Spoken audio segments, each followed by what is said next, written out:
मणिपुर के United national liberation front ने केंद्र और राज्य सरकार के साथ नई दिल्ली में शांति समझौते पर हस्ताक्षर किए। मणिपुर का यह अलगाववादी विद्रोही समूह अर्थात सेपरेटिस्ट इंसर्जेंट ग्रुप हिंसा छोड़ने और मुख्य धारा में शामिल होने पर सहमत हुआ है।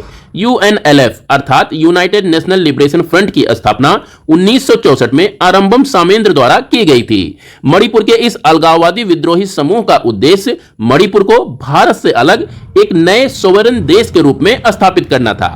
यहीं पर अब बात कर लेते हैं मणिपुर के बारे में। तो ध्यान रखिएगा कि मणिपुर 1949 से पहले एक राजशाही हुआ करता था, लेकिन 15 अक्टूबर 1949 को यह भारत गणराज्य में शामिल हुआ, जिसे 1956 में यूनियन टेरिटरी का दर्जा दिया गया और 1972 में इसे राज्य का दर्जा दिया गया। मणिपुर से आपको 1956 और 1972 ये दोनों डेट जरूर याद रखनी है। प्रश्न पूछा जाता है कि मणिपुर को किस वर्ष राज्य का दर्जा दिया गया, तो उत्तर 72 हो जाएगा। और अगर पूछे किस वर्ष केंद्र शासित प्रदेश के रूप में इसकी स्थापना हुई थी, तो यह 1956 हो जाएगा। इसके अतिरिक्त मणिपुर के स्टेट लेजिस्लेचर से आपको 60 सीट याद रखनी है। यहां पर 60 सीटें हैं और राज्यसभा और लोकसभा की अगर बात करें तो इसमें क्रमशः 1 और 2 सीटें हैं। यहां की हाईकोर्ट मणिपुर हाईकोर्ट के नाम से जानी जाती है, जो कि इंफाल में अवस्थित है। यहां की टोपोग्राफी हम लोग देख लेते हैं। तो सबसे पहले आप लोगों को यह समझना है कि मणिपुर के चारों तरफ पहाड़ियां अवस्थित हैं। इन पहाड़ियों को मणिपुर हिल्स के नाम से जाना जाता है और इसके साथ ही साथ बीच में एक बहुत ही छोटा सा हिस्सा अवस्थित है। यह इंफाल घाटी के नाम से जानी जाती है। इंफाल घाटी मणिपुर के पूरे क्षेत्रफल का लगभग 10% है, जबकि पहाड़ी इलाके जो हैं मणिपुर में, ये मणिपुर के क्षेत्रफल के लगभग 90% एरिया का प्रतिनिधित्व करते हैं। इन पहाड़ी इलाकों में कुछ जनजातियां रहती हैं। इन जनजातियों में से आपको नागा, कुकी, हमार, जो और जोमी का नाम याद रखना है।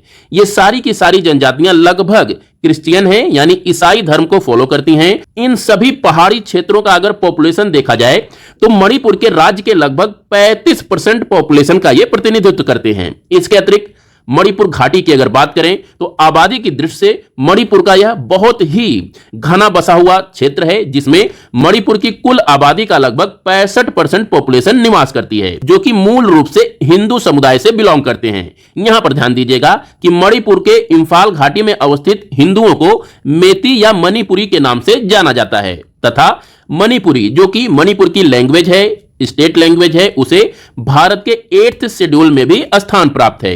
तो मणिपुर से संबंधित ये कुछ इंपॉर्टेंट फैक्ट्स एंड फिगर थे, आप याद रखिएगा। जितने भी ये पहाड़ी इलाके हैं, पहाड़ी क्षेत्रों में पोपी अर्थात गाजे की खेती होती है, चरस की खेती होती है। ये फैक्ट भी आप ध्यान रखिएगा। सेकंड करंट अफेयर्स के अंतर्गत बात कर लेते हैं एक मिलिट्री एक्सरसाइज ऑस्ट्रा हिंद 2023 के बारे में। इस मिलिट्री एक्सरसाइज का आयोजन अभी हाल ही में भारतीय और ऑस्ट्रेलियाई सशस्त्र बलों के बीच ऑस्ट्रेलिया में शुरू हुआ है। यह अभ्यास पश्चिमी ऑस्ट्रेलिया के पर्थ में आयोजित किया जा रहा है। यहां पर ध्यान दीजिएगा कि ऑस्ट्रा हिंद में ऑस्ट्रा का मतलब है ऑस्ट्रेलिया और हिंद का मतलब है हिंदुस्तान। इस प्रकार आप ऑस्ट्रा हिंद के देशों का नाम याद रख सकते हैं, जिन दो देशों के बीच में ऑस्ट्रा हिंद एक्सरसाइज का आयोजन किया जा रहा है। यहीं पर बात कर लेते हैं ऑस्ट्रा हिंद 2023 के आयोजक देश ऑस्ट्रेलिया के बारे में। तो यह देश एक द्वीपीय देश है, अर्थात आइलैंड कंट्री है। यह देश चारों तरफ से महासागरों से घिरा हुआ है। इसके पश्चिम में इंडियन ओशन अवस्थित है, जबकि इसके पूर्व में पैसिफिक ओशन अर्थात प्रशांत महासागर अवस्थित है और दक्षिण में ये दोनों समुद्र आकर आपस में मिल जाते हैं। कोरल सी का नाम आपको याद रखना है। यह प्रशांत महासागर के अंतर्गत आने वाला एक समुद्र है। उसके अतिरिक्त तस्मान सागर का भी नाम याद रखना है। यह भी पैसिफिक ओशन के अंतर्गत ही आता है। यहां पर एक फैक्ट और याद रखिएगा कि टोरस स्ट्रेट अराफुरा सागर और कोरल सागर को एक दूसरे से जोड़ता है तथा ऑस्ट्रेलिया के केप यॉर्क पेनिसुला को पपुआ न्यू गिनी द्वीप से अलग करता है। यहीं पर ही इसके दक्षिण में ये वाला जो पोर्शन आप देख रहे हैं, इसे बास स्ट्रेट के नाम से जाना जाता है। बास स्ट्रेट ऑस्ट्रेलिया की मुख्य भूमि को यहां के एक छोटे द्वीप तस्मानिया को अलग करता है। इसके साथ ही साथ तस्मान सी और ग्रेट ऑस्ट्रेलियन बाइट को एक दूसरे से जोड़ता है। बात कर लेते हैं ऑस्ट्रेलिया के टोपोग्राफी अर्थात भू आकृति की। तो यहां से आप लोग ध्यान रखिएगा कि ग्रेट डिवाइडिंग रेंज ऑस्ट्रेलिया के पूरब में अवस्थित है तथा इन पर्वतों के पश्चिम में ये वाला जो आप क्षेत्र देख रहे हैं, ये क्षेत्र विस्तृत समतल मैदान है और इन विस्तृत समतल मैदान को ग्रेट आर्टिजन बेसिन के नाम से जाना जाता है। ग्रेट आर्टिजन बेसिन में बहुत सारी नदियां प्रवाहित होती हैं। इन नदियों में मरले और डार्लिंग नदियां प्रमुख हैं।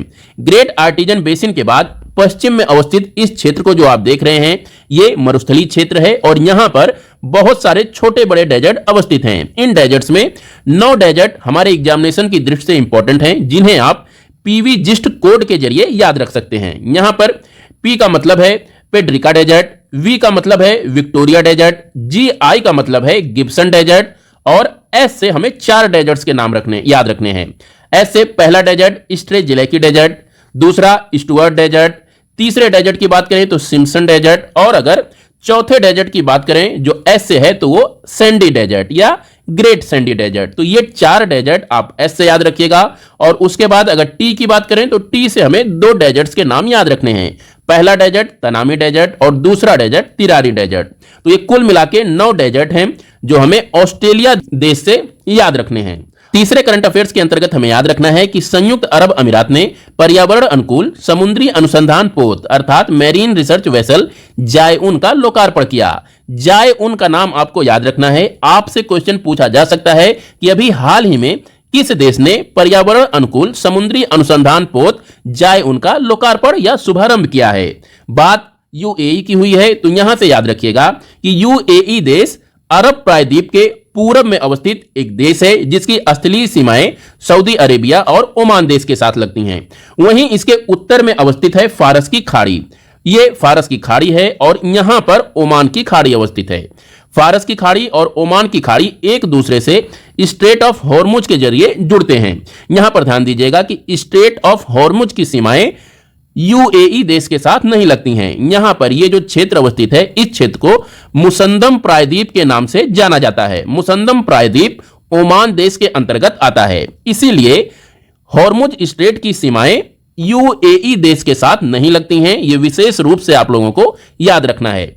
यह स्ट्रेट ओमान और ईरान को एक दूसरे से अलग करता है, जबकि फारस की खाड़ी और ओमान की खाड़ी को एक दूसरे से जोड़ता है। यहीं पर ध्यान रखिएगा कि यूएई देश 7 अमीरातों से मिलकर बनता है। इन अमीरातों में सबसे बड़े अमीरात का नाम है अबू धाबी और सबसे छोटे अमीरात का नाम है अजमान। ये दोनों अमीरात आपको याद रखने हैं। प्रश्न कई बार पूछा गया है कि यूएई में कितने अमीरात हैं, तो आपका उत्तर हो जाएगा 7। सबसे बड़ा अमीरात कौन है, तो अबू धाबी और सबसे छोटा अमीरात कौन सा है, अजमान।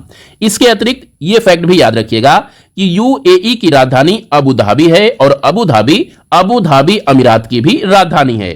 यहां पर ध्यान दीजिएगा कि भारत में जिस प्रकार राज्य होते हैं या प्रदेश होते हैं, उसी प्रकार की कुछ व्यवस्था यूएई में भी है, जहां पर प्रदेशों को अमीरात के नाम से जाना जाता है। अब बात कर लेते हैं आज के एमसीक्यू की। तो आप लोगों को बताना है कि अल दाफरा सोलर फोटोवोल्टिक बिजली परियोजना, जो कि दुनिया का सबसे बड़ा सौर विद्युत संयंत्र है, इसका उद्घाटन किस देश में किया गया है।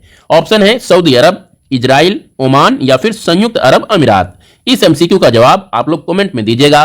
कल फिर मिलते हैं लेटेस्ट करंट अफेयर्स, एमसीक्यूज और स्टैटिक जीके फैक्ट्स और फिगर के साथ। तब तक के लिए नमस्कार। और हां, अगर अभी तक आपने चैनल सब्सक्राइब नहीं किया है तो प्लीज चैनल सब्सक्राइब करें, लाइक करें और अपने फ्रेंड्स के साथ भी शेयर करें। दिन भर के जो सबसे इंपॉर्टेंट 3-4 करंट अफेयर्स होते हैं, उन्हीं का डिस्कशन इन वीडियोज में किया जाता है और कोशिश यही रहती है कि इन वीडियोज की गुणवत्ता बनाए रखते हुए वीडियो को कम से कम समय में आपके पास ज्यादा से ज्यादा इंपॉर्टेंट करंट अफेयर्स प्रस्तुत किया जाए।